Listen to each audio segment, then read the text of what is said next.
आज करवा चौथ पर हम आपके लिए लाए हैं चारों प्रचलित कथाएं। करवा चौथ की पहली कथा। एक समय की बात है, अर्जुन नीलगिरी पर्वत पर तप करने के लिए चले गए। द्रौपदी अर्जुन के इस मुश्किल तप से चिंता में थी। उन्हें डर था कि अर्जुन के दुश्मन इसमें रुकावट पैदा कर सकते हैं। चिंतित द्रौपदी ने श्री कृष्ण जी से पूछा, हे कृष्ण, मुझे आप कोई ऐसा व्रत बताएं जिसे करने से सभी मुश्किलें दूर हो जाएं। ये सुनकर कृष्ण बोले, पार्वती ने भी शंकर से यही सवाल किया था। तब शंकर ने जो पार्वती से कहा था वही मैं तुम्हें बताता हूँ। करक चतुर्थी नाम का व्रत करने से सभी तरह की मुश्किलें खत्म हो जाएंगी। पार्वती ने शंकर से आग्रह किया, हे भगवान, ये करक चतुर्थी का व्रत कैसे किया जाता है और क्या पहले भी इस व्रत को किसी ने किया है? शंकर बोले, पार्वती, बहुत समय पहले की बात है। स्वर्ग से भी सुंदर शुक्रप्रस्थपुर नाम का एक शहर था, जिसमें वेद शर्मा नाम के ज्ञानी ब्राह्मण अपनी पत्नी लीलावती के साथ रहा करते थे। उनको महापराक्रमी 7 बेटे और संपूर्ण लक्षणों से युक्त वीरवती नाम की एक बेटी हुई। बेटी की शादी का सही समय आया तो वेद शर्मा ने एक वेद शास्त्र के ज्ञाता विद्वान ब्राह्मण से उसकी शादी करा दी।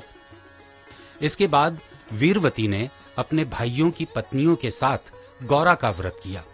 फिर कार्तिक कृष्ण चतुर्थी के दिन व्रत कर शाम में स्नान के बाद सभी ने भक्ति भाव से वटवृक्ष की तस्वीर बनाई। इसके नीचे शंकर, गणेश और कार्तिकेय के साथ साथ पार्वती का भी चित्र बनाया और ओम नमः शिवाय इस मंत्र तथा गंध, पुष्प और अक्षत आदि से गौरी जी की पूजा की। फिर शिव जी, गणेश जी और सदानंद का अलग अलग पूजन करती हुई अक्षत दीपक के साथ 10 करवा और गेहूं के आटे, गुड़ के बने हुए पकवान को अर्पण कर अर्घ देने के लिए चांद निकलने का इंतजार करने लगी। इस बीच वीरवती भूख और प्यास से बेहोश होकर गिर पड़ी। उसके भाई परेशान हो गए। उन्होंने वीरवती को उठाया। बहन के प्रेम में एक भाई वटवृक्ष पर चढ़ गया। जलती लकड़ी से उसने ऐसा छलावा किया जैसे चांद निकल आया हो। वीरवती ने उसे ही असल चांद मान लिया, अर्घ दिया और खाना खा लिया। इस तरह व्रत के दूषित हो जाने के कारण उसका पति मर गया। अपने पति को मरा देखकर वीरवती ने एक बार फिर से शिव जी की पूजा की। ये पूजा बिना कुछ खाए 1 साल तक की। साल के खत्म होने पर उसकी भाभियों ने करक चतुर्थी का व्रत किया। वीरवती ने भी पूरे विधि विधान से व्रत किया। उसी समय देव कन्याओं के साथ इंद्राणी भी करक चतुर्थी का व्रत करने वहां आई।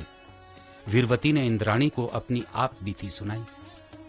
वीरवती ने इंद्राणी से कहा, हे मातेश्वरी, हमारे भाग्य से आप यहाँ आ गई हैं, तो मेरे पति को जीवित करके मुझ पर कृपा कीजिए। इंद्राणी ने वीरवती को बताया कि किस तरह पिछले साल उसका व्रत दूषित हो गया था।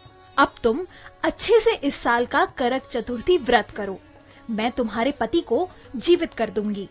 वीरवती ने अच्छे से व्रत किया और इंद्राणी ने प्रसन्न होकर पानी की मदद से वीरवती के पति को जीवित कर दिया।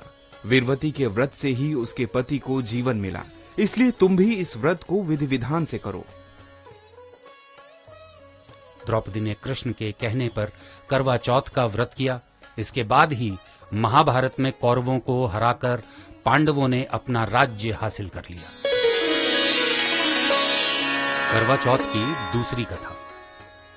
एक समय की बात है, एक साहूकार था जिसके 7 बेटे और 1 बेटी थी। सातों भाई बहन एक साथ बैठकर खाना खाया करते थे। एक दिन कार्तिक की चौथ का व्रत आया तो भाई बोला, आओ बहन, खाना खाते हैं। बहन बोली, आज करवा चौथ का व्रत है, चांद उगने पर ही खाऊंगी। बहन को भूखा देख एक भाई ने दिया जलाया और दूसरे भाई ने छलनी लेकर उसे ढका। ये नकली चांद दिखाकर बहन से कहने लगा, चल, चांद उगाया है, अर्घ दे ले। बहन ने अपनी भाभियों से अर्घ देने को कहा तो उन्होंने जवाब दिया, तुम्हारा चांद उगा होगा, हमारा चांद तो रात को उगेगा। बहन ने अकेले ही अर्घ दे दिया और खाना खाने लगी। पहले कौर में बाल आ गया, दूसरा कौर उठाया तो पता चला उसमें कंकड़ है, और तीसरा कौर मुंह की ओर किया तो उसके ससुराल से संदेश आया कि उसका पति बहुत बीमार है। साहूकार की पत्नी ने जब अपनी बेटी को विदा किया तो कहा, रास्ते में जो भी मिले उसके पांव छूना, और जो कोई सुहाग का आशीष दे तो अपने पल्ले में गांठ लगाकर उसे कुछ रुपए देना। रास्ते में जो भी मिला उसने उसके पैर छुए, लेकिन यही आशीष मिला कि तुम 7 भाइयों की बहन हो, तुम्हारे भाई सुखी रहें और तुम उनके सुख देखो। सुहाग का आशीष किसी ने भी नहीं दिया। वह ससुराल पहुंची तो दरवाजे पर उसकी छोटी ननद खड़ी थी। वह उसके भी पांव लगी तो उसने कहा, सुहागन रहो, सपूती हो। यह सुनते ही उसने अपने पल्ले में गांठ बांधी और ननद को एक सोने का सिक्का दिया। भीतर गई तो सासू ने कहा कि पति धरती पर पड़ा है। साहूकार की बेटी पति के पास जाकर उसकी सेवा करने बैठ गई।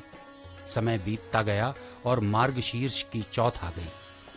करवा ले, भाइयों की प्यारी करवा ले। साहूकार की बेटी ने कहा, हे माता, आपने मुझे उजाड़ा है तो आप ही मेरा उद्धार करें। आपको मेरा सुहाग देना पड़ेगा। तब चौथ माता ने बताया कि पौष की माता मुझसे भी बड़ी है, उसे ही सब कहना, वही तुम्हारा सुहाग। पूरा वीडियो देखने के लिए डाउनलोड करें दैनिक भास्कर ऐप।